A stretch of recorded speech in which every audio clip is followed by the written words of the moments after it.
C'est par son amendement qu'est arrivée la polémique il y a un peu plus d'un mois. Gérard César, sénateur des Républicains.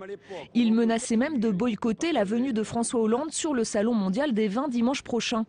Cette nuit, l'Assemblée lui a donné raison, adoptant son amendement distinguant information et publicité sur l'alcool. Pourtant, depuis quelques jours, le gouvernement était monté au front pour défendre la loi Évin.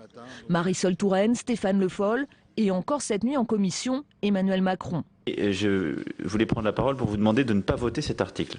Mais contre l'avis du gouvernement, les députés ont maintenu cette nuit l'amendement litigieux. Parmi eux, des socialistes très tranchés. Moi, je suis favorable à l'article tel qu'il a été justement rédigé par le Sénat. Le grand intérêt de cet amendement, c'est de faire évoluer très à la marge la loi Évin en fonction de nouvelles potentialité de valorisation de la viticulture. Un article qui est, je crois, tout à fait mesuré et qui, encore une fois, ni dans l'esprit ni sur le fond, à mon sens, ne remet en cause une loi qui est une loi fondatrice en matière de santé publique. Aujourd'hui encore, Claude Évin, le créateur de la loi, s'est déclaré très inquiet pendant que la ministre de la Santé exprimait toute son incompréhension.